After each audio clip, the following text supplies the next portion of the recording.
சமயம் நேர்களுக்கு வணக்கம். இன்று நம்மோடு இணைந்திருக்கிறார் மக்கள் அதிகாரத்தை சேர்ந்த மருது அவர்கள். வணக்கம் சார். வணக்கம் சார், மக்கள் அதிகாரத்துல தொடர்ந்து சமூக பிரச்சனைகளை பற்றிய விஷயங்களை நீங்க தொடர்ந்து உங்களுடைய இணையதளங்கள்லையும் சரி எல்லா இடங்கள்லையுமே போட்டுட்டு இருக்கீங்க. அந்த வகையில திருப்பரங்குன்றத்தினுடைய பிரச்சனை குறித்து பரமசிவனும் பாட்ஷாவும் அப்படின்ற ஒரு தலைப்புல ஆவணம் படம் தயாரிச்சதாக சொல்லப்படுது. அந்த ஆவணப்படம் எதை பத்தி குறிக்குது, என்ன சொல்ல வந்தீங்க, அது இப்போ தடை செய்யப்பட்டதாகவும் நீங்க சொல்லியிருக்கிறீங்க. அது போலீசார் அதை தடை செஞ்சிருக்காங்க அப்படின்றத சொல்றீங்க, வேணும்னே பண்ணாங்கன்றதா உங்களுடைய குற்றச்சாட்டா இருக்கு. அதை பத்தி சொல்லுங்க சார். அதாவது திருப்பரங்குன்றம் மலை, அந்த மலையில் சிக்கந்தர் தர்கா அப்படின்னு இருக்குது. பொதுவாக மதுரையில் போய் அதை பார்க்காதவங்களுக்கு அது புரியாது. நீங்கள் பார்க்கும்போது மலையின் அடிவாரத்தில் முருகன் கோயிலும் அதன் உச்சியில் தலைப்பகுதியில் சிக்கந்தர் தர்காவும் இருக்கும். பார்ப்பதற்கு ஒரே மலையாக தோன்றினாலும் ரெண்டுக்கும் இடையில் ஒரு 1.5 2 கிலோமீட்டர் தூரம் வித்தியாசம். ஏன்னா இது அடிவாரம், அது மலைப்பகுதியின் போது. இன்னொரு பக்கம் வலதுபுறம் போனோம்னா வலதுபுறம் போனோம் அப்படின்னா காசி விஸ்வநாதர் கோயில் இருக்குது. இதுவும் பக்கம் இல்லை, எல்லாம் பார்த்தோன்னா 1 கிலோமீட்டர் 2 கிலோமீட்டர் தூரத்தில் இருக்குது. ஆனால் ஒரு மலைப்பகுதியில் இருக்குது.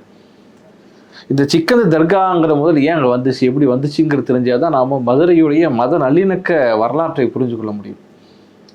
ஏன்னா தமிழ்நாட்டை பொறுத்த வரைக்கும் வேறு எங்கேயும் இல்லாத அளவுக்கு இஸ்லாமியர்கள் மீது மிகவும் ஒரு பாசத்தோடும் நேசத்தோடும் பழகக்கூடிய மக்கள். குறிப்பாக தென் மாவட்டங்களை பொறுத்த வரைக்கும் எந்த சாதியாக இருந்தாலும் இஸ்லாமியர்களை மாமா என்றும் மாமா என்று அழைக்கிற பழக்கம் பொதுவாக இருக்கிறது. அவங்களும் மாமான்னு கூப்பிடுவாங்க, இவங்களும் மாமான்னு கூப்பிடுவாங்க. சொல்லப்போனால் இஸ்லாமியர்களுடைய பல்வேறு பழக்க வழக்கங்களில் அங்கே இருக்கக்கூடிய மற்ற வழிபாடு, குறிப்பாக இப்போ இன்றைக்கு இந்து என்று சொல்லக்கூடிய மக்கள், நாட்டார் வழிபாடுகளை பின்பற்றக்கூடிய மக்கள் அந்த வழிபாட்டு முறைகளை பின்பற்றி இருக்கிறது பார்க்கலாம். பொதுவாக தர்கா என்ற முறைன்னு பார்த்தோம்னா அது இஸ்லாமியரில் கிடையாது. இஸ்லாம் மதத்தில் தர்கா முறையே கிடையாது. தர்காங்கிறது என்னன்னு பார்த்தோம்னா இறந்து போனால், இப்போ நம்ம ஊரில் சாமியார் இறந்து போயிட்டாருன்னா ஒரு சமாதி கட்டி வழிபடுறாங்க இல்லையா, அது இந்து மதத்தில் கூட அப்படி கிடையாது. அது நாட்டார் வழிபாட்டோடைய அது நீங்கள் பார்த்தீங்கன்னா என்ன செய்வாங்கன்னா, தன்னுடைய தாத்தா அப்பா யாராவது இறந்து போயிட்டாங்கன்னா வருஷத்துக்கு ஒரு முறை அவங்களுக்கு படையல் செஞ்சு வைக்கிறதும், அந்த சுடுகாட்டுக்கு சென்று அது சமாதிக்கு வணங்குவது என்பது நாட்டார் வழிபாடு. பழந்தமிழர்களாகட்டும் உலகம் முழுக்க பழங்குடியின மக்கள் பின்பற்றுகின்ற வழிபாடு. அப்படி ஒரு வழிபாடு தான் இந்த இதுன்னு நம்ம புரிஞ்சுக்கணும். முதல்ல 12ஆம் நூற்றாண்டில் சவுதி அரேபியாவிலேருந்து ஜித்தா அப்படிங்கிற ஒரு நகர ஆளுநராக இருக்கக்கூடிய சிக்கந்தர் பாதுஷாவும் அவருடைய மந்திரி ஹசரத் சையத் இப்ராஹிம் 2 பேரும் பாதுஷா 2 பேரும் வராங்க. ஏர்வாடிக்கு வராங்க. ஏர்வாடிக்கு அங்கேருந்து அதுக்கு பிறகு மதுரையில் அப்போ திருப்பாண்டியன் என்ற ஒரு பாண்டிய மன்னன் ஆட்சி செய்கிறான். அவரோட சண்டையிட்டு கொஞ்ச காலம் அந்த மதுரையை சுற்றி ஆட்சி செய்கிறாங்க. அதற்கு பிறகு இன்னொரு போரில் இவர் சிக்கந்தர் பாதுஷா கொலை செய்யப்படுகிறார். போரில் கொலை செய்யப்படுற திருப்பாண்டியனால் கொலை செய்யப்படுகிறார்.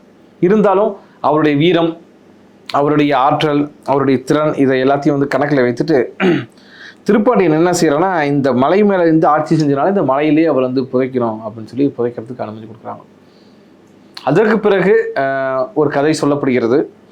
அவருக்கு திருப்பாண்டியனுக்கு கண்ணு தெரியாமல் போனதாகவும், அவர் அதுக்கு பிறகு இல்லை நான் செஞ்சது தப்பு, உங்களை கொன்னது தப்பு என்று மன்னிப்பு கேட்டதாகவும், அதற்கு பிறகு அவருக்கு கண்ணு தெரிந்ததாகவும் ஒரு கதை சொல்லப்படுகிறது. நமக்கு அந்த கதையில் எந்த அளவுக்கு உண்மை நமக்கு தெரியல. ஆனால் திருப்பாண்டியன் வழிபட்டு இருக்கிறாருங்கிற விஷயம் நமக்கு தெரியுது. ஏன் வழிபட்டாருன்னு நமக்கு தெரியாது. இதற்கு பிறகு 12ஆம் நூற்றாண்டிலிருந்து இப்போ ஏறத்தாழ ஒரு 850 ஆண்டுகள் ஆகிட்டன. அதை யார் நிர்வாகம் செய்கிறாங்கன்னு பார்த்தோம்னா, சிக்கந்தர் பாதுஷா இங்கே வந்தபோது அவருக்கு யார் பணிவிடை செய்தார் ஒருத்தர், அவருடைய வம்சாவழிகள் தான் இங்கே பார்த்துக்கிறாங்க. நீங்கள் இறங்கி நடந்து போகும்போது எப்படி போனால் திருப்பரங்குன்ற மலைக்கு அந்த வழியாக போக முடியாது. பாதுஷாவுக்கு அந்த தர்காவுக்கு போக முடியாது. கொஞ்சம் ஒரு 1/2 கிலோமீட்டர் 3/4 கிலோமீட்டர் நடந்து காசி விஸ்வநாதர் கோயிலுக்கு இன்னொரு வழி இருக்கிறது, மலைப்பகுதி வேலை நடக்கிறது. அங்கே நீங்கள் போனீங்கன்னா போகும்போது 2 போலீஸ் இப்போ சொன்னால் 2 போலீஸ் உட்காந்துருப்பாங்க. தர்காவை பார்க்கணுன்னா அவங்க அட்ரஸ் எல்லாம் கேட்டுட்டு எதுக்கு போகிறீங்க, என்ன போகிறீங்க, சாப்பாடு கொண்டு போனால் எல்லாத்தையும் செக் பண்ணி அனுப்பிச்சுடுவாங்க. அந்த முறையெல்லாம் தற்பொழுது திட்டமிட்டு மாற்றப்பட்டிருக்குன்னு சொல்கிறேன். அது நீங்கள் போகும்போது எல்லாமே இந்த ஒரு மிக அழகாக செதுக்கப்பட்ட பாதைகளை கிடையாது. அதிகபட்சம் ஒரு 20 இல்லை 30 படிக்கட்டுகள் மட்டும்தான் செதுக்கப்பட்ட படிக்கட்டுகள். மற்றது எல்லாமே நீங்கள் அப்படியே நடந்து படிக்கட்டுகளாக மாறியவையாக இருக்கும். சில இடங்களில் வந்து அந்த பாறை மலை நீங்கள் ஏறி போகிற மாதிரி இருக்கும். அது போய் கிட்டத்தட்ட ஒரு 3/4 மணி நேரம் 1 மணி நேரம் நல்ல உடல்நலம் இருக்கிறவங்க, உடல் வலு இருக்கிறவங்க 3/4 மணி நேரம் 1 மணி நேரத்தில் நீங்கள் நடந்து போயிட முடியும். அங்கேருந்து பார்த்தீங்கன்னா அந்த திருச்சி, அதாவது இந்த மதுரையோட மொத்த வியூவே உங்களுக்கு வந்து கிடைக்கும். அங்கே நாங்கள் போயிருக்கும் போது தான் ஒரு விஷயம் என்ன தெரிஞ்சிச்சுன்னா, அங்கே பாஷா அப்படின்னு ஒருத்தர் வந்து இந்த படத்தில் சொல்கிறோம் இல்லையா, பாஷாவும் பரமசிவமும் இல்லை, அந்த பாஷா என்பவர் அறிமுகமாகிறார். அவருக்கு ஏறத்தாழ 69-70 வயது ஆகிறது. அவர் அந்த சிக்கந்தர் பராமரித்தவர்களுடைய வாரிசு ஒருவர். அவர் அதோட வரலாற்று பலவும் நமக்கு சொன்னார். நம்ம ஏற்கனவே இது தொடர்பாக, இது திருப்பரங்குன்றம் பிரச்சனை தொடர்பாக அந்த தர்காவிலே ஆடு கோழி பலியிடுகின்ற உரிமை வேண்டும் என்று நம்முடைய மக்கள் கலை இலக்கிய கழகத்துடைய மாநில செயலாளர் தொடர் ராமலிங்கம் மூலமாக ஒரு வழக்கு நம்ம போட்டிருந்தோம். ஏற்கனவே போடப்பட்ட வழக்கு தான் மாறுபட்ட தீர்ப்புகள் கொடுக்கப்பட்டிருக்கிறது. இன்றைக்கு 3வது நீதிபதி விஜயகுமார் அவர்கள் வந்து அந்த வழக்கை நடத்தி கொண்டிருக்கிறார். அதுலேயும் நம்ம இம்ப்ளீடு இடையீட்டு மனு போட்டிருக்கிறோம், அது ஏற்றுக்கொண்டார்கள். அது நம்முடைய முறை வரும் பொழுது நம்முடைய இதை நம்ம சொல்லுவோம். ஏற்கனவே அந்த வழக்கில் முன்வைத்த வாதங்கள், வேல்யூபிளான அந்த கமெண்ட்டுங்கிறது நம் மூலமாக போனது தான். அதுலேயும் குறிப்பாக வந்து இந்த பாஷாங்கிறவர், அவருக்கு திருமணம் செய்து வைத்தவர் ஒரு ஐயர். நீங்கள் இது மாதிரிலாம் நினச்சி பார்க்கவே முடியாது. ஒரு இஸ்லாமியருடைய திருமணத்தில் ஒரு பட்டர் வந்து தலைமை தாங்கி நடத்தினார் அப்படின்னா நம்ப முடியாது. அதுக்கான சான்றுகள் அவர் காட்டார், பத்திரிகையை காட்டார், ஃபோன் நம்பர் கூட பண்ணி நீங்கள் பேசுங்கன்னு கூட சொல்கிறாரு. அதற்கு பிறகு நீங்கள் மேலே போகும்போது வெளியே ஆர்எஸ்எஸ், இந்த இந்து முன்னணியினர் வச்சிருக்கிற பிரச்சாரம்லாம் பொய்யாக நமக்கு கண் முன்னாடி தெரியுது. ஏன்னா அங்கே இருக்கிற மிகப்பெரிய ஒரு ஆட்டுக்கல் இருக்குது. அந்த ஆட்டுக்கல் கீழேருந்து யாரும் தூக்கிட்டு வர முடியாது. ஏன்னா நம்ம தூக்கிட்டு நடக்கிறது ரொம்ப கஷ்டமாக இருக்குது. இங்கே தண்ணி பாட்டில் தூக்கிட்டு போகிறது ரொம்ப கஷ்டம். ஏன்னா செங்குத்தான மலையாக இருக்கும், திடீர்னு சைடில் இறங்கணும், இது மாதிரி போயிடும். அந்த ஆட்டுக்கல் வெயிட்டே ஒரு 250-300 கிலோ இருக்கும். யார் தூக்கிட்டு வந்துருக்க முடியும்? அப்போ அங்கேயே செஞ்சுருக்கிறாங்க. கறிக்கட்டைகள் இருக்குது. ஆடு வந்து பழியிட்ட பிறகு அந்த ஆட்டை வெட்டி அங்கேயே சமையல் செய்கிறதுக்கான சமையல் கூடம் இருக்குது. இதெல்லாம் வந்து இந்து முன்னணியில் அப்படி ஒரு நடக்கவே இல்லை. திடீர்னு இவங்க போன வருஷம் டிசம்பர் மாதம் யாரோ வந்து ஆடு வெட்ட வந்தாங்க என்று சொல்கிறாங்க இல்லைங்களா. காலமாக 800 ஆண்டுகளுக்கு மேலாக நடைபெறுகின்ற உண்மையை அங்கே நேராக போனால் நீங்கள் பார்க்க முடியும். என்னுடைய நண்பர்கள் நான் பல பேர் யாராவது மதுரைக்கு போகிறாங்க, இல்லை மதுரைக்கு இந்த சுற்றுலாவுக்கு போகிறாங்கன்னா அவங்கக்கிட்ட நான் அண்மை காலமாக சொல்லுவது, போய் பார்த்துட்டு வந்துடுங்க. ஏன்னா அயோத்தியை போன்ற நிலைமை அதுக்கு வருவதற்கான நாட்கள் தூரம் இல்லை. ஆனால் நாம் தமிழ்நாட்டில் விட போகிறதில்லை. இருந்தாலும் பார்த்துட்டு வாங்கன்னா தமிழ்நாட்டுடைய குறிப்பாக மதுரையின் மத நல்லிணக்க மைந்தனாக நம்ம யாரை சொல்ல முடியும்னா வந்து சிக்கந்தரை தான் சொல்ல முடியும். அங்கே வருகின்றவர்கள் 99% பேர் இந்துக்கள் என்று சொல்லப்படுகின்ற மக்கள், இஸ்லாமியர்கள் அல்ல. 1% இஸ்லாமியர் இருக்கிறாங்க. அப்போ அவங்க என்ன செய்வாங்கன்னா, அங்கே நேராக அதான் ஆடு தூக்கிட்டு போக முடியாது. முன்னாடி ஒரு காலத்தில் ஆட்டையும் அங்கே எடுத்துகிட்டு போய் அங்கே வெட்டினாங்க. அதுக்கு பிறகு வந்து அவங்க என்ன செஞ்சாங்கன்னா, ஆடு எடுத்துகிட்டு போக முடியாது, மலையில் வெயிட்டாக இருக்கிறதுனால வெட்டி எடுத்துகிட்டு போய் அங்கே கறிக்கட்டைகளை வெட்டி அங்கே சமையல் செஞ்சு ஒரு நாள் முழுக்க இருந்து அங்கே வரக்கூடியவர்களுக்கு கந்தூரி குடிப்பாள். கந்தூரின்னா என்னென்னா, நீங்கள் ஆடு எடுத்துகிட்டு போகிறீங்களே, ஆடை வெட்டி சமையல் செஞ்சு அங்கேயே வரவங்களுக்கு படைச்சிடணும். அதான் அந்த வீட்டுக்கு எடுத்துகிட்டு போகக்கூடாது. ஓகே. இங்கே மாரியம்மன், காளியம்மன், கருப்பணசாமி, முனியப்பன் இதுக்கெல்லாம் செய்கிறாங்க இல்லைங்களா, அதாவது வீட்டுக்கு எடுத்துகிட்டு போவாங்க. இது எடுத்துகிட்டு போக மாட்டோம், அங்கேயே கொடுத்துடணும். இது இந்த மக்கள் வழிபாடு. நான் போயிருந்தப்போ கூட வந்து பார்த்தோன்னா மதுரையை சேர்ந்த இஸ்லாமியர்கள் கிடையாது, இந்துக்கள் என்று இப்போது சொல்லக்கூடிய அந்த குடும்பத்தினர் வந்திருந்தாங்க. அவங்க வந்திருந்தாங்க. அதுக்கு பிறகு நான் அண்மையில் போன வாரத்துக்கு முன்னாடி நம்ம தோழர்கள் சொன்னது, மொட்டை அடிக்கிறதுக்கு அனுமதி கொடுக்கல, விடமாட்டேன்னு போலீஸ் சொன்னதுனால அந்த படிக்கட்டில் வச்சு மொட்டை அடிச்சிருக்காங்க.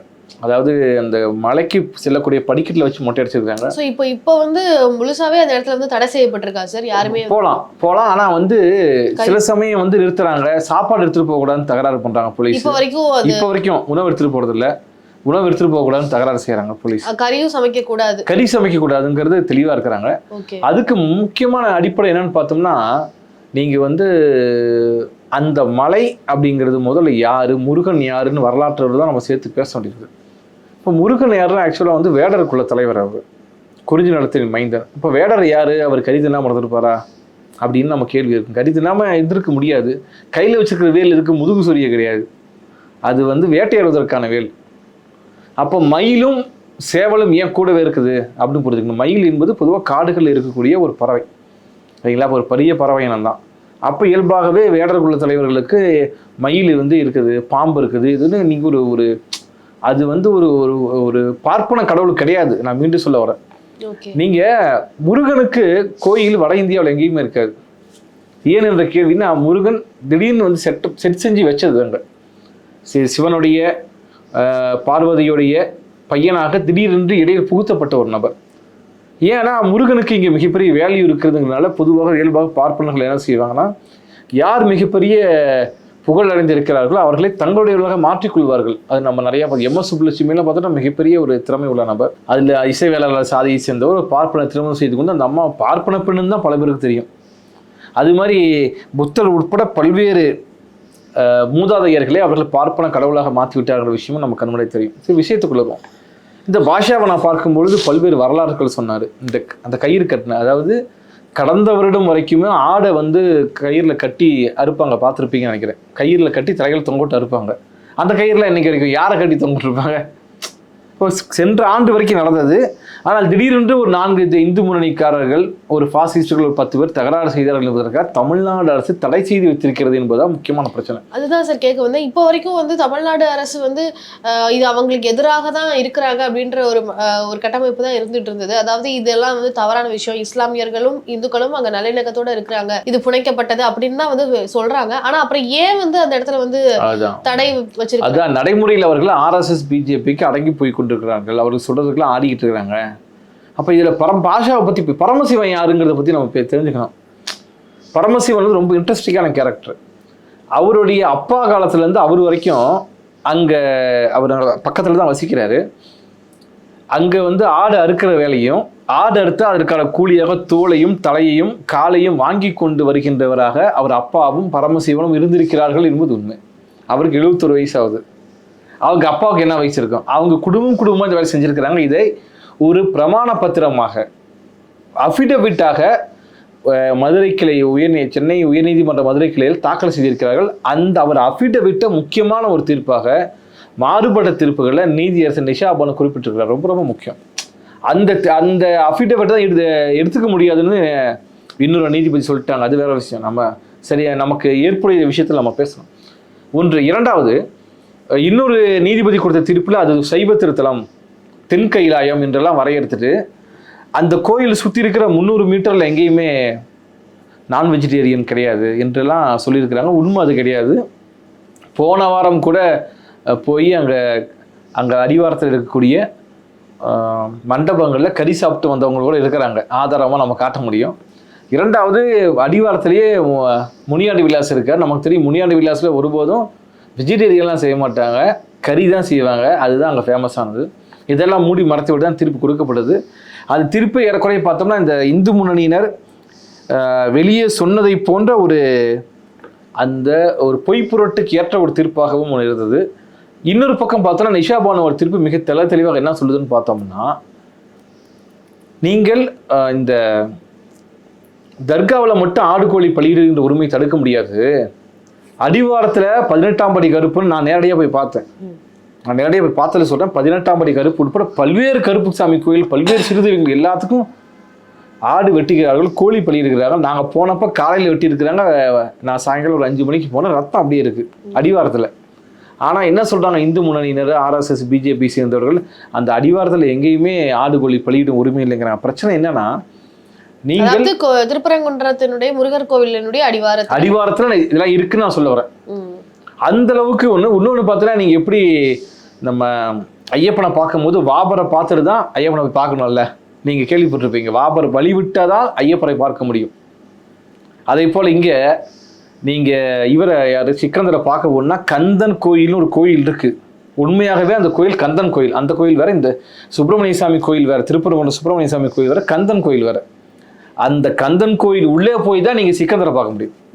இப்படியெல்லாம் மக்களே எந்தவித ஒரு மனமாச்சரிக்கு இடமில்லாமல் அவர்கள் மத நல்லிணக்கத்துக்கு ஆதரவாக இருக்கிறார்கள். சார், இப்போ மதுரை மாதிரியான தென் மாவட்டங்கள்ல இப்போ அதிகபட்சமாக தென் மாவட்டங்கள்ல தான் வந்து சாதிய வன்கொடுமைகள் வந்து ரொம்பவே வீரியமா இருக்கு அப்படின்ற ஒரு கூற்று இருக்கு. ஆனா அந்த இடத்துல வந்து எப்படி மக்கள் வந்து இவ்வளவு தூரம் மத நல்லிணக்கத்தோட? கண்டிப்பா நம்ம அது முக்கியமா தெரிஞ்சுக்கொள்ள ஒரு விஷயம் என்ன பார்த்தோம்னா, வரலாற்று ரீதியாகவும் தெரிஞ்சுக்கணும். அங்கே வந்து நாங்கள் போகும்போது இன்னும் சில கிராமங்களுக்கெல்லாம் போனோம். அந்த கிராமங்களில் பார்த்தோம் அப்படின்னா வந்து ஒரு கதை ஒன்று சொல்கிறாங்க. மூணுசாமி கோயிலில் ஒரு கதை சொல்கிறாங்க.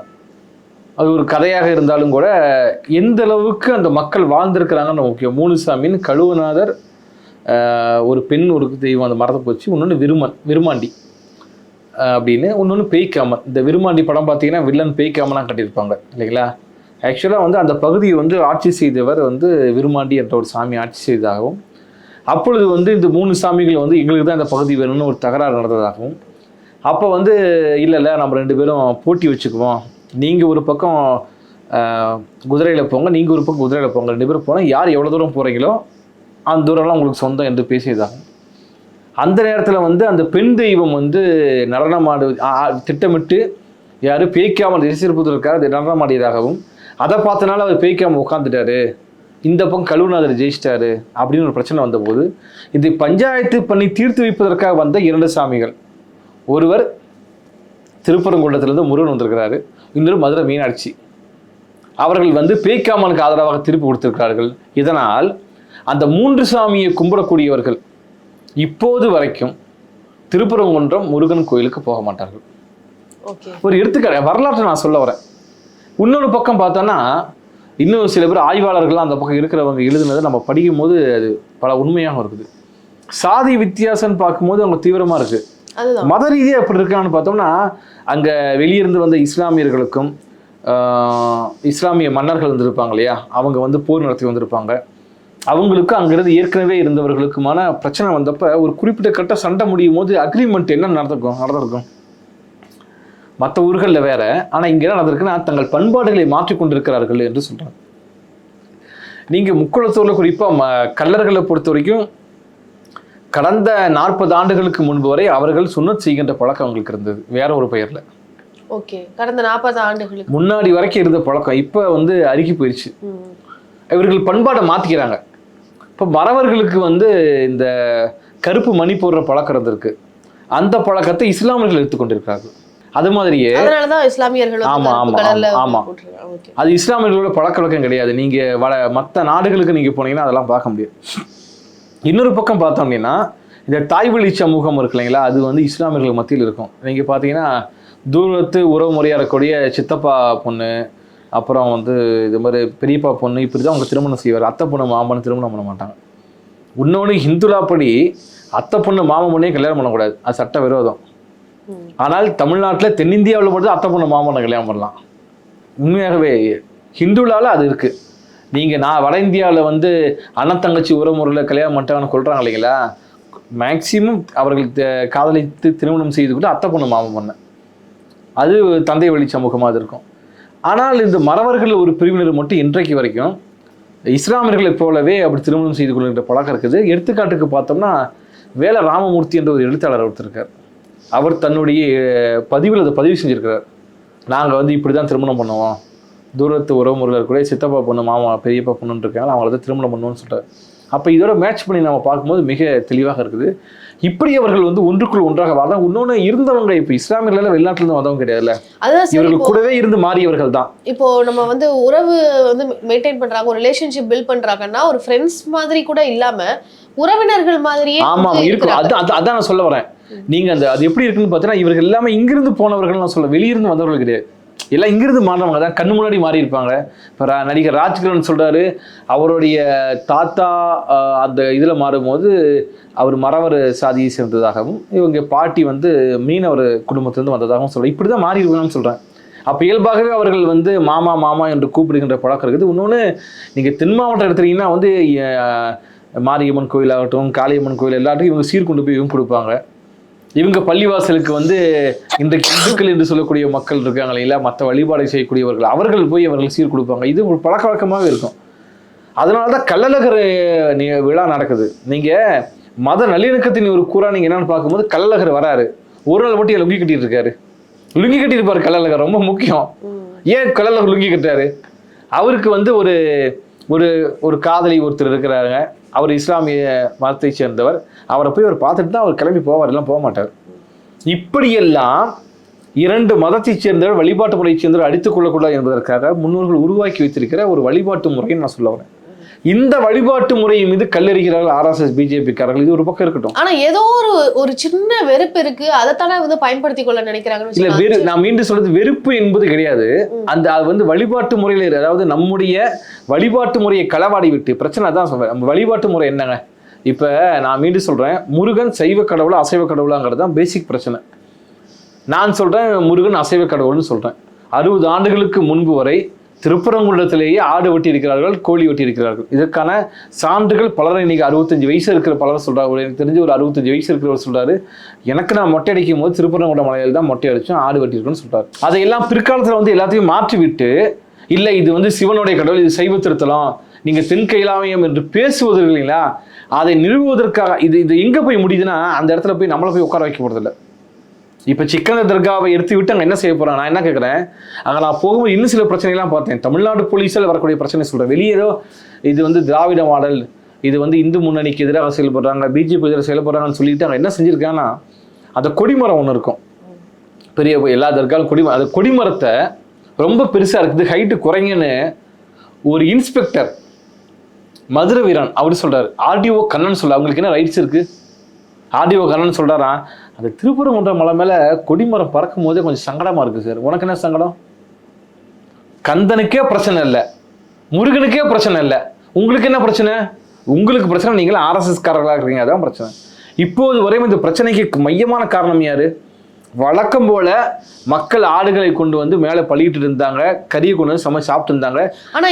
நல்லிணக்கம் இருக்கு இல்லையா சார்? மக்கள்கிட்ட இருக்கு இல்லையா? இப்போ அந்த தடுக்க நிறுத்துறாங்கன்னா சேர்ந்து அந்த இடத்துல அதான் இப்ப என்ன பிரச்சனை பாத்தீங்கன்னா, நீங்க வந்து அது மீண்டும் மீண்டும் என்ன ஆகுதுன்னா, இஸ்லாமியர்கள் வந்து கேட்கும் போது அது முழுக்க என்ன பிரச்சனை, இது இஸ்லாமியர்கள் பிரச்சனையாக மாற்றப்பட்டு அது வந்து இன்னைக்கு என்னன்னா வந்து வழக்கு நீதிமன்றத்துல போய் நிக்குது. அப்படி மாத்திட்டாங்க.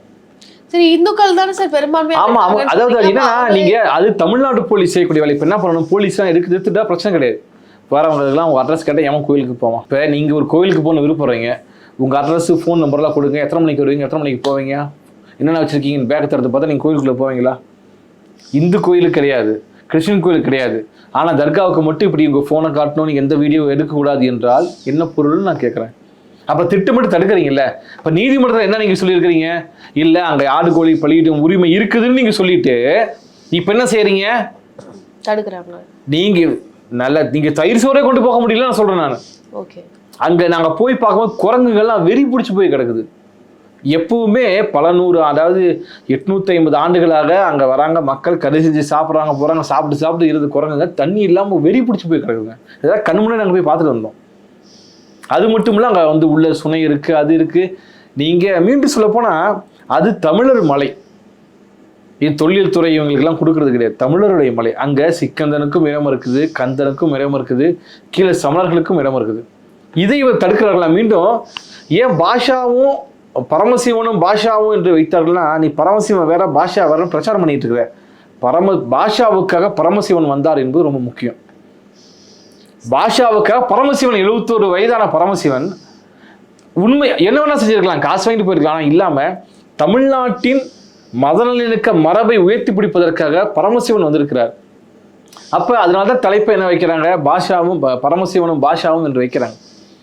அப்ப அந்த திரைப்படம் வந்து அந்த ஆவணப்படம் உங்களுக்கு தெரியும். எல்லா ஆவணப்படத்தையும் நம்ம தியேட்டர்ல போடணும்னு அவசியம் இல்லை. தியேட்டர்ல போடணும்னா தான் என்ன செய்யணுங்க, அது வந்து சென்சார் சர்டிஃபிகேட் வாங்கணும். அப்படி எந்த அவசியமும் இல்லை. ஒரு நாளைக்கு நூற்றுக்கணக்கான ஆவணப்படங்கள் குறும்படங்கள் இருக்கப்படுகின்றன. ஒரு நாளைக்கு நூற்றுக்கணக்கான இடங்கள்ல இதெல்லாம் வெளியிட்டு திரை விமர்சனம் பண்ணுறாங்க, பார்க்குறாங்க, போகிறாங்க, பார்க்குறோம். ஆனால் இதுக்கு ஏன் தடுக்கிறீங்க? உங்கள் அவசியம் என்ன? கோவையில் திருப்பரங்குன்றத்தை அயோத்தியாவுக்கு அனுமதியும் அப்படின்னு முழக்கம் வச்சா அங்கே இருக்கிற இந்து முன்னணியோட ஓடி வந்து தடை வேணும்னு அனுமதி தடை கொடுக்கணும்னு சொல்கிறாங்க, கருத்து நாங்கள் தடை கொடுக்க சொல்கிறாங்க. உடனே போலீஸு 4 மண்டபங்களில் பேசி அனுமதியை நீ கொடுக்கக்கூடாதுன்னு சொல்லி மிரட்டுறாரு. அப்போ உங்கள் வேலை, போலீஸ் வேலை என்னங்க? அப்போ மத நல்லிணக்கம் பேசக்கூடாதா? திருப்பரங்குன்றத்தை அயோத்தியாக்குவோம்னு முழக்க வைக்கிறாரு, இந்து முன்னணிக்காரங்க வைக்கிறாங்க, ஹச் ராஜா வைக்கிறாரு. அது தப்பு, அயோத்தியாவுக்கு அனுமதியோம் என்று நாம் வைக்கக்கூடாதா? கந்தன் மலை என்று ஒரு படமே நடிச்சிருக்கிறாரு, அந்த படத்துக்கெல்லாம் நீங்கள் அனுமதி கொடுக்குறீங்க. ஒரு டாக்குமெண்ட்ரி ஃபிலிமை நாங்கள் ஒரு ஷார்ட் ஃபிலிம் எடுத்து அந்த படத்தை ஏன் நாங்கள் திரையிடக்கூடாது? திரையில நாங்கள் எங்கள் ரூம்குள்ள 10-20 பேருக்கு நாங்கள் போட்டு காட்டோம். இதை ஏன் தடுக்கிறீங்க? அப்ப நான் என்ன கேட்கறேன்னா, முதல்ல நீங்க யாருக்காக இருக்கிறீங்கன்னு நான் கேட்கறேன். ஓகே, தமிழ்நாடு அரசே யாருக்கு, தமிழ்நாடு அரசு யாருக்காக இருக்குது? நான் சொல்றேன், ஆர்எஸ்எஸ் பிஜேபி சொல்வது நடுங்கிக்கிட்டு இருக்கு, பயந்து சாகுறீங்கன்னு சொல்லுறேன். அப்ப இது போன்ற படங்களை நீங்க நீங்க உங்களால் நாங்க டாக்குமெண்ட் கொடுக்குறோம், அங்க இருக்கிற கறிக்கட்டைகளை நாங்கள் காட்டுகிறோம், அங்க இருக்கிற ஆட்டுக்களை நாங்க காட்டுறோம், அங்க வந்து பலி கொடுக்கப்பட்டதுக்கான அடையாளத்தை நாங்க காட்டுறோம். கடந்த ஆண்டு வரைக்கும் நீங்க காட்டல, நாங்க காட்டுறோம். அங்க ஸ்ரீமதி நீதிபதி கேட்டாங்களா, என்ன டாக்குமெண்ட் உங்களுக்கு கேட்டாங்களா? டாக்குமெண்ட் இப்போ எங்கிட்ட இருக்கு, உள்ள அங்க என்னென்ன இருக்குன்னு டாக்குமெண்ட் இருக்குது. நீங்க அங்க போய் பாருங்க, கருங்கல்ல செஞ்சிருக்கிறாங்க, அந்த ஓவியம் சிற்பங்கள்லாம் பண்ணியிருக்கிறாங்க. அது நேற்று இன்னைக்கு பண்ணியிருக்க முடியும். அப்ப இதை வெளியிடுவதை ஏன் தடுக்கிறீர்கள் நான் கேட்குறேன். அப்போ உங்க நோக்கம் என்னமா இருக்குது? வெளியே பேசும்போது திராவிட மடல்னு பேசுறீங்க, இது பெரியார் மண்ணுன்னு பேசுறீங்க, செய்வதெல்லாம் நீங்க என்ன வேலை செய்றீங்க? அதுக்கு எதிரான வேலை செஞ்சுட்டு இருக்கீங்க. ஆக தமிழ்நாடு அரசு இந்த பரமசிவனும் பாஷாவும் என்கின்ற இந்த ஆவணப்படத்தை தடை செய்யக்கூடாது. உள்ளூர்ல போலீஸ் அங்கே வந்து மதுரையில மத நல்லிணக்கம்னு பேச முடியலங்க. இது எங்க இது தடை செஞ்சிருக்கிறாங்க இல்லையா, இதுக்கு என்ன இது செய்ய? அது வந்து சட்டப்பூர்வமா நீங்க எங்கேயும் தடை செய்யல, அதனால நம்ம கண்டிப்பாக வெளியிடுவோம். அதுக்கு எங்க வாய்ப்பு இருக்குதோ கண்டிப்பாக அந்த இடத்துல நம்ம வெளியிடுவோம். அவர்கள் மீண்டும் இது இன்னைக்கு மட்டும் கிடையாதுங்க. ஏன்னா பிபிசி ஒரு ஆவணப்படம் வெளியிட்டா உங்களுக்கு தெரியும், அதானியோடைய ஊழல் தொடர்பாக. அந்த ஆவணப்படத்தை விடுதலை சிறுத்தைகள் கட்சியை சேர்ந்தவர்கள் திரட்டாங்க பல இடங்களில் போலீஸ் வந்து தடுத்தது. அப்போ அவர்களுக்கு தேவை என்றால் தடுப்பார்கள். நாம் இதெல்லாம் பார்த்து கொண்டு சும்மா இருக்க முடியாது. விரைவிலே வெளியாகும். தமிழ்நாடு முழுவதும் மட்டும் உலகம் முழுவதும் இருக்கக்கூடிய இந்த மத நல்லிணக்கத்தை போற்றக்கூடிய அனைவரும் இதை உயர்த்தி பிடிக்க வேண்டும். திசையிட்டும் கொண்டு செல்ல வேண்டியது பொறுப்பு தமிழ்நாட்டு மாநிலங்கள்ல காட்டிலும் தமிழ்நாட்டுல மத நல்லிணக்கம் வந்து இருக்கு அப்படின்றத அப்ப ஏத்துக்கலாமா? கண்டிப்பாக. அதை மாற்றுவதற்கு சீர்குலைப்பதற்கு பல்வேறு முயற்சிகள். காரணம் வந்து தமிழ்நாட்டுடைய பார்ப்பன எதிர்ப்பு மரபுன்னு சொல்லலாம். இந்த பார்ப்பன எதிர்ப்பு மரபுன்னு நம்ம சொல்லலாம், பார்ப்பனிய எதிர்ப்பு மரபு. பார்ப்பனிய எதிர்ப்பு மரபுன்னு தான் சரியான சொல். இது வந்து நீங்க மணிமேகலையிலிருந்தே நீங்க எடுத்து நீங்க பார்க்க முடியும். பல்வேறு மணிமேகலையில ஒரு கேரக்டர் கொடுத்துருப்பாரு. அவருடைய வேலை என்னன்னா வந்து அன்றைக்கு இருந்த பிராமணர்கள் இது மாதிரி அவங்களோட தொழில் என்னன்னா, ஆயிரக்கணக்கான மாடுகளை நூற்றுக்கணக்கான மாடுகளை நெருப்புல அப்படியே கொட்டி வேள்வி செய்யறது தான் அவங்களோட பழக்கமா இருந்துச்சு. அதை காப்பாற்றுவதற்கே ஒரு கேரக்டர் வந்து மணிமேகலைக்காரர். மணிமேகலையுடைய வயது என்னங்க, சுமார் 2000 ஆண்டுகள் நெருங்க போகுது. அப்ப இங்க இந்த பகுதியில வாழ்ந்திருந்த தென்னிந்தியாவை சேர்ந்த மக்கள், இப்போ பேசுகின்ற மொழி பேசுகின்ற இனத்தை சேர்ந்தவர்கள் மக்கள் வாழ்கின்ற இந்த பகுதியில 4 வர்ணங்களையும் படைத்தேன் என்று ஒருவர் சொல்லும்போது அதுக்கு எதிராக பிறப்புக்கும் எல்லா உயிர்க்கும் சிறப்போவா செய்தொழில் வேற்றுமையான் என்று எழுதினார் வள்ளுவர். அப்ப மரபு எப்படி இருக்குன்னா, சமத்துவத்தை பேசியது தமிழ் மரபு, அதாவது சமத்துவமின்மையை பேசியது உங்களுடைய மரபு. அதாவது உன் சாமி வேற, என் சாமி வேற, இந்த சாமி சுருட்டு குடிப்பாரு, அந்த சாமி வேற, அது வரி போடும், இது அப்படி கிடையாது. நான் அதான் சொல்ல வரேன், இந்த மரபே வேற மரபு அப்படின்னும் போது இங்கிருந்த மக்களை வேறு ஒரு வழிபாட்டுக்கு போயிட்டாங்க என்பதற்காக ஒருபோதும் மற்ற மக்கள் விட்டு கொடுக்க மாட்டாங்க. அவர்கள்லாம் ஒண்ணுக்குள்ள ஒண்ணு. அதனாலதான் நீங்க உலகத்துல வேற எங்கேயும் இல்லாத, அதான் நீங்க வேற வழிபாட்டுக்கு போயிட்டீங்களா, அதையே பாருங்க அப்படின்னு. இல்ல நான் என்ன சொல்றேன், வழிபாடுக்கு வேறாக இருந்தாலும் இனத்தால தமிழர்கள் தானே, எவ்வளவு அமெரிக்கக்காரன் கிடையாதுல்ல. நான் மீண்டும் இனத்தால் தமிழன் தானே. நீங்க காயிதே மில்லத்தை விட மிகச்சிறந்த தமிழ் அறிஞரும் தமிழ் மொழி பற்றாளரும் பார்க்க முடியுமா? முஸ்தபாவை வந்து நீங்க பார்க்க முடியுமா? கவிக்கோ அப்துல் ரஹ்மானவரை பார்க்க முடியுமா? இன்னைக்கு தமிழ்நாட்டுக்கு தமிழ் மொழிக்கு எவ்வளவோ அர்ப்பணிப்பையும் தியாகத்தையும் சேர்ந்த இஸ்லாமியர்கள் இருக்கிறார்கள். அவர்கள், நான் மீண்டும் சொல்லக்கூடியது, இந்து என்பது அந்த மதம் என்பதற்கு தோன்றுவதற்கு முன்பே இங்கே முருகன் தோன்றி விட்டார். இந்து என்ற பெயரை உருவாக்கியது வெள்ளைக்காரர்கள் தான். அதற்கு முன்பு இந்து என்ற மதமே கிடையாது. இங்கே பல்வேறு வழிபாட்டு முறை இருந்தது. முருகன் வழிபாட்டு முறை, கொற்றவை வழிபாட்டு முறை, திருமால் வழிபாட்டு முறை, ஏன் வந்து சிவன் வழிபாட்டு முறை, பல்வேறு வழிபாட்டு முறை இருந்துச்சு. ஆமா, காளி இருந்தது. குறிப்பாக நீங்க உலகத்திலேயே, ஏன் இந்தியாவிலேயே அதிகமான பெண் தெய்வங்களை கொண்ட பகுதி எங்கன்னா தமிழ்நாடு தான். வேற எங்கேயுமே நீங்க பார்க்க முடியும். இன்றைக்கு பெண்ணுடைய நிலைமையை திட்டமிட்டு கீழே இழிவாக வைத்திருந்தாலும் கூட மிக அதிகமான தெய்வங்கள்னு பார்த்தா பெண் தெய்வங்கள் தான் இருப்பாங்க. நீங்க வேற எங்கேயும் பார்க்க முடியாது. அதுக்கெல்லாம் வந்து ஒரு தாய் வழி சமூகமாகவும் பெண்களை உயர்வாக பண்பக்கூடிய பண்பாடு இருந்துச்சு. இந்த பார்ப்பனிய பண்பாடு அதற்கு எதிராகவும் சுத்துரிமை பண்பாடு அதுக்கு எதிராகவும் இருந்துச்சுங்கிறது இன்னொரு பக்கம். அதனால தான் நான் திருப்பி சொல்ல வரேன். இன்னைக்கு நீங்க தென் மாவட்டங்களில் கடற்கரையோர இருக்கிற பகுதிகள் நான் சொல்றேன். குறிப்பாக அங்க இருக்கிற மாதா கோயிலுக்கு பொங்கல் வைப்பாங்க, கேள்விப்பட்டிருக்கீங்களா? மாதா கோயில் பொங்கல் வைப்பாங்க. அப்ப பொங்கல் வைக்கிறதுங்கிறது இந்து பண்பாடு கிடையாது, அது தமிழர் பண்பாடு, அங்க வைக்கிறாங்க. இன்னும் நான் கோவில்பட்டி சில பகுதிகளில் நேரடியாக நண்பர்கள் எனக்கு சொன்னாங்க, அங்க மாதாவுக்கு கிடா வெட்டுற பழக்கலாம் இருக்கு. இதெல்லாம் நீங்க என்ன சொல்லுவீங்க? ஆக அவங்க எப்படி பார்க்கறாங்கன்னா, நீங்கள் மாதாவாக நினைக்கிறீங்க, அவர்கள் தன்னுடைய குலதெய்வமாக நினைக்கிறார்கள். அவர்கள் அதாவது இன்றைக்கு அவர்கள் இந்துக்கள் என்று அறியப்பட்டாலும் கூட அவர்கள் மாதாவை தன்னுடைய குலசாமியாக நினைக்கிறார்கள். ஒவ்வொருவரும் தனக்கு எப்படி பிடிக்குமோ அப்படி வழிபாடு நடத்துகிறார். கண்ணப்பனார் என்ன செஞ்சாரு? பன்றிக்கறியை விட்டு தான் வச்சாரு. ஆக ஒவ்வொரு மனிதனும் தனக்கு என்ன விருப்பமோ அப்படிதான் கடவுளை கும்பிட முடியும், தெய்வத்தை கும்பிட முடியுமே தவிர அதற்கு மாறாக ஒரே வழிபாட்டு முறையை ஒரே கடவுள் என்று உருவாக்கியது பார்ப்பனியம்.